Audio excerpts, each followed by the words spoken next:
Hey everyone, welcome back to Side 9. We hope you enjoyed the starter deck overviews over the course of the last week-ish. Today marks the final, and probably my favorite out of the bunch, Seed Strike.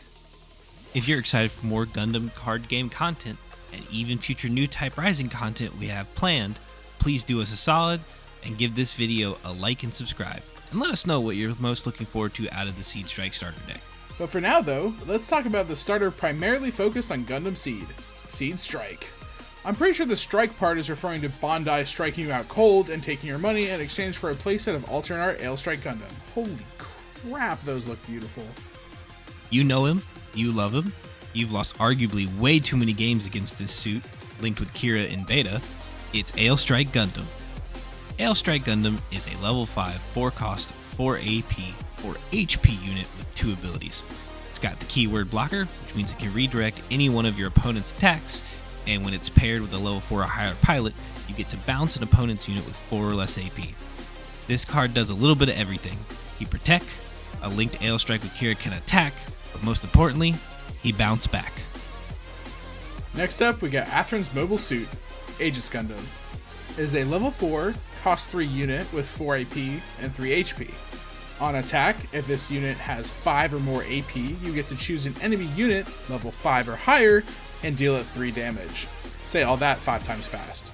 It's important to note the requirements of needing to hit a level 5 or higher unit, which means that Aegis Gundam is best at effectively trading up, dealing with a threat that costs more levels and resources than the Aegis Gundam itself.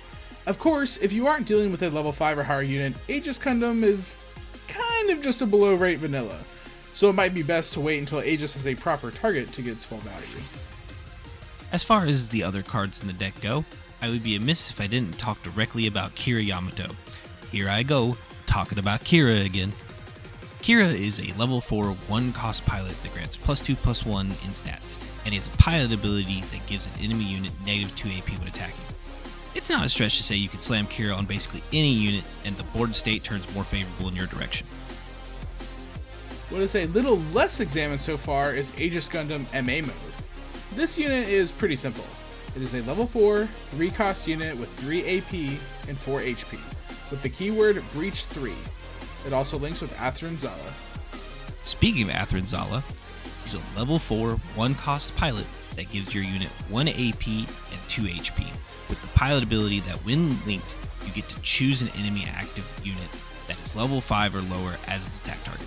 So if you do the whole entire link thing, your Aegis Gundam MA mode is a 4 AP, 6 HP, Breach 3 unit that can attack active units level 5 or lower. Once you add up all these abilities and phrase it this way, that seems pretty sweet. For our final spotlight, let's talk about Vesalius, our dedicated base, giving our units a little extra push. It is a level 3, 1 cost base with 5 HP. It has burst, as well as adding a shield to your hand on deploy. Standard base fare so far. The one unique thing about this card is that you can rest the base to give a unit +1 AP. It's not the biggest buff in the world, but it is honest work, and it may be just exactly what you need to get over the finish line on a particular trade. Outside of these standout cards, we got a handful of low-to-the-ground cards such as early blockers, vanillas, token makers, pilot/command hybrids. You know the drill at this point. If you want to take a look at the complete card list, please visit the official card list for the deck on the Gundam Card Game website, linked in the description. Alright, let's talk about the upgrade pathway for this deck from Booster Set 1 New Type Rising. It's pretty apparent that chucking any number of Justice Gundam and Freedom Gundam you get from the boosters will improve this deck considerably, but we want to go over a few other more easily attainable cards for our purposes today. Sword Strike Gundam is a level 4, cost 3 unit with 4 AP and 3 HP. During link and when attacking, you choose one enemy unit with 2 or less HP and return it to the opponent's hand. The most obvious link here again is Kira Yamato. If you are able to swing in a different unit than the one that you are bouncing back to hand, you are getting a favorable trade alongside a bounce. Of course, a bounce is not as good as outright removal, but when able to execute the full play pattern, it is pretty fair to say we are getting about a +1.5 in advantage. Perfect Strike Gundam has been released and in the collective consciousness of everyone since the beta set, and it remains a pretty good card here. As a level 5, 3 cost unit, we're getting a unit with block, 4 AP, and 4 HP. Additionally, on deploy, you choose an enemy unit with 1 HP and return it to its owner's hand. That last ability doesn't happen with the most degree of regularity, but we think a 3-cost 4/4 blocker is more than good enough on its own. It also links to Earth Alliance, making it another great pair with Kira. We've seen plenty of cool blocker synergy in this deck, so why not stick the landing with the Strike Rouge? Boasting a 3/2 stat line, costing 2 at level 3, it has an ability to pay 1 resource during the main phase, once per turn, to choose one of your rested white units with blocker to set it as active. It can attack for the rest of the turn. Of course, we have Archangel in the starter deck out of the box, so it can't hurt to have more opportunities to activate this powerful ability. It also helps that literally all blockers in this deck are white, so the restriction isn't even restrictive.